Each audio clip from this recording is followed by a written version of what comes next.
Atenção! Começa agora uma teleaula de inglês do ensino médio. Você vai assistir a teleaula de número 20. Bons estudos!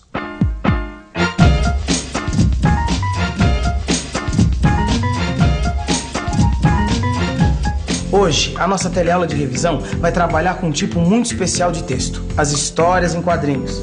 Isso vai ajudar a gente a lembrar como são as frases que falam dos planos para o futuro. Nós vamos recordar o going to e o present continuous com o sentido de futuro.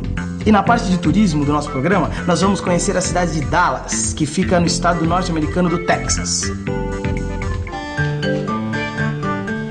Ai, não vai pensar que eu tô folgando aqui no trabalho, né? É que eu tô na minha hora de almoço e tô aproveitando pra ler esse gibi em inglês que a Beth me emprestou. E como eu sou um cara legal, eu vou ler a historinha pra vocês e mostrar os desenhos. Assim vocês me acompanham nessa. Let's go! Peter and Gabriel in the weekend. Bom, aqui tem um telefone tocando.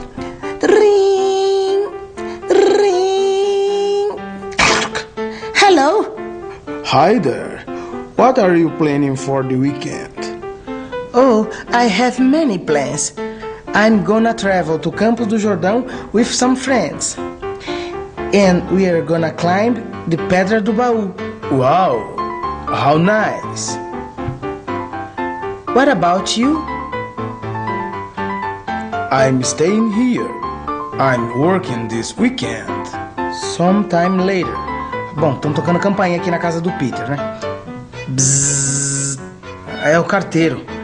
Ele tá entregando alguma coisa pra ele. Bom, se é telegrama deve ser coisa séria, né? Deixa eu ver o que tá escrito aqui. Expect you at office Saturday morning. Por que será que ele ficou com essa cara feia?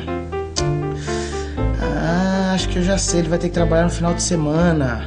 Olha o que tá escrito aqui no telegrama. Ó, office quer dizer escritório e Saturday morning quer dizer sábado de manhã.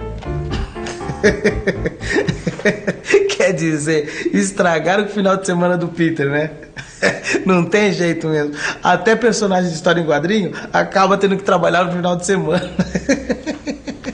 Bom, mas vamos ao que interessa. O que eu mais gosto de história em quadrinho é que elas misturam desenho com palavras. E o que é mais legal nessa mistura de desenhos com palavras é que muitas vezes a gente entende o que um quadrinho representa pela expressão dos personagens e até pelo tamanho e pela forma das letras. Eu já reparei, por exemplo, que quando alguém grita numa história em quadrinho, o texto aparece escrito todo em letras maiúsculas. E se a situação for de medo, as letras das palavras parecem que estão tremendo de medo também, igual o personagem que está falando. A forma do balão também é importante. Quando o personagem está pensando, por exemplo, o balão é diferente. Se o personagem está apaixonado, fazendo uma declaração de amor, o balão pode ter a forma de um coração. Daí é que a gente vê como as imagens ajudam a contar a história. Porque, como o próprio nome já diz, uma história em quadrinhos conta uma história. Então tem que ter sequência de tempo, enredo e personagens. É como se fosse a história de um livro. Aqui nessa nossa história em quadrinhos, os personagens são esses dois aqui, o Peter e o Gabriel. E eles são os únicos personagens dessa história, né? A sequência de tempo você percebe por essa legenda aqui, ó. Sometime later, quer dizer, um tempo depois. O enredo é a própria historinha, né? O Gabriel telefona pro Peter para saber o que ele vai fazer no final de semana, weekend. Aí o Peter diz que ele vai viajar. He's going to travel. Aí o Gabriel fala que ele vai ter que trabalhar no final de semana. He's going to work. Aí passa um tempinho e o Peter recebe um telegrama dizendo que ele vai ter que trabalhar no final de semana. Quer dizer, dançaram com o final de semana dele, ele não vai poder viajar e acabou a historinha. Você entendeu porque eu gosto tanto de ler história em quadrinho? Não é nem só pelo que está escrito, nem só pelo que está desenhado. Mas o barato é que as duas coisas juntas contam uma história. Outra coisa legal, pelo menos no caso dessa história aqui, é que as figuras também ajudam a gente a aprender inglês. I'm gonna show you something. Você reparou que eu disse gonna, igual o Peter está falando aqui nesse quadrinho? I'm gonna travel to Campos do Jordão with some friends. E aqui, ó, o Peter usou de novo essa palavra. And we're gonna climb the Pedra do Baú. Pelo desenho, dá para entender que ele está falando pro Gabriel que ele vai escalar a Pedra do Baú. Daí a gente percebe que esse gonna tem a ver com o futuro. E a Beth já me explicou uma vez que gonna é um jeito de falar no dia a dia, uma expressão que a gente já estudou nesse módulo aqui no telecurso. Gonna quer dizer going to. Aqui nessa nossa historinha do Peter e do Gabriel, tá escrito gonna, porque nas histórias em quadrinho, eles costumam escrever do jeito que as pessoas falam. Quer dizer, você pode falar gonna, mas o jeito correto de escrever é going to. E você sabe o que quer dizer isso? Lembra que na primeira teleaula desse módulo, a Beth explicou que a gente usa going to quando quer fazer planos para o futuro? Lembra por quê? Porque toda vez que nós fazemos planos para o futuro, nós podemos usar essa estrutura I am going to. Essa estrutura é assim. Primeiro vem o sujeito, depois vem o verbo to be, mais a expressão going to, mais o verbo principal e mais o complemento. É essa a estrutura que a gente tem na frase I'm going to work tomorrow. Sujeito, mais verbo to be, mais going to, mais o verbo principal e mais o complemento. Falando em work, tinha alguma coisa de trabalho aqui nessa história, não tinha? Quer ver? Ah, aqui ó. Olha só o que o Gabriel diz. I'm working this weekend. Você reparou? Ele tá falando do futuro, mas ele não usou nem o gonna, nem o going to. Ele falou simplesmente I'm working this weekend. Você lembra como se chama esse jeito de falar? Vamos pensar um pouco. Vamos pensar um pouco no present continuous. Eu já sei que esse tempo verbal tem uma estrutura que é assim. Pessoa, mais o verbo to be, mais verbo terminado em ing e mais o complemento. Como nesta frase. I, pessoa, am, verbo to be, studying, verbo terminado em ing, English, o complemento. I am studying English.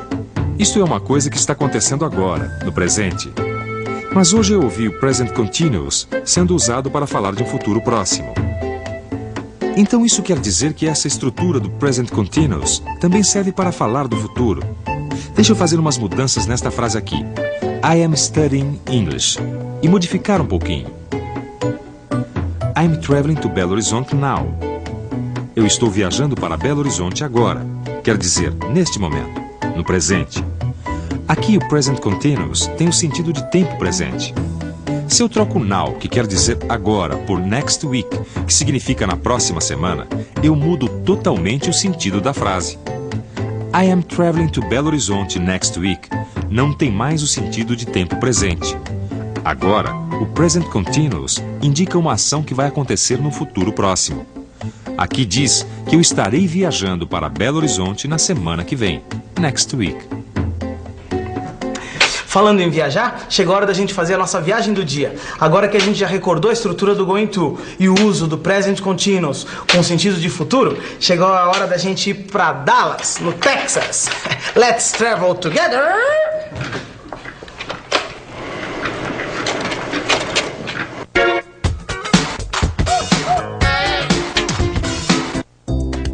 Dallas é uma cidade norte-americana que fica no estado do Texas. Foi ali que aconteceu o famoso assassinato do presidente John Kennedy, em 22 de novembro de 1963. Esse acontecimento abalou a sociedade americana e mudou o rumo da política do país.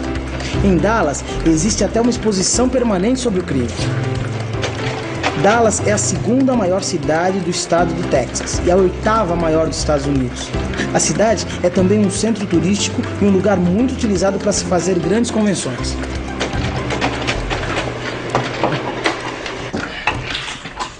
E agora a gente vai diretamente de Dallas para a nossa revisão. E sem escalas. E atenção, se liga aí que é hora da revisão. Na teleaula de hoje, você revisou o módulo Fazendo Planos para o Futuro, estudando uma história em quadrinhos escrita em inglês. Você recordou a estrutura going to e aprendeu que na linguagem falada, essa estrutura pode ser substituída pela palavra gonna. Você também recordou como usar o present continuous com o sentido de futuro. E na sessão Let's Travel Together, você conheceu a cidade de Dallas, onde foi assassinado o presidente americano John Fitzgerald Kennedy. Bom, meu horário de almoço acabou e a teleaula também. Olá! Antes de acabar esta teleaula, nós queríamos falar sobre um assunto que afeta a todos nós: a água. Quase nunca pensamos como a água que consumimos chega até a gente, ou mesmo o que acontece com ela quando sai das nossas casas. Mas a verdade é que ela percorre um longo caminho até chegar às nossas torneiras. E se não cuidarmos bem desse líquido essencial à vida, ele pode em breve sumir das nossas casas. Para um brasileiro, a ideia de que a água pode acabar parece absurda. Afinal de contas, o Brasil possui uma quantidade de água doce em seus rios que é a maior entre todos os países do mundo. Isso acontece porque a distribuição de água não é bem feita. Isso faz com que grande parte da água tratada e pronta para o consumo seja perdida ou desviada. Outra coisa que dificulta o acesso à água é o problema com o esgoto doméstico, que não é coletado corretamente na maior parte das grandes cidades brasileiras. Ou seja, a grande maioria do esgoto doméstico produzido vai direto para os mares, rios e represas.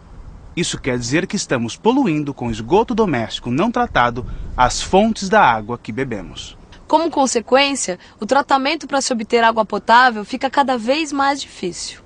É fundamental que todos cobrem maior eficiência na distribuição de água e mais ações de saneamento básico por parte dos governos. Economizar água não é só uma maneira de gastar menos dinheiro, mas é uma forma de diminuir os problemas decorrentes da escassez de água.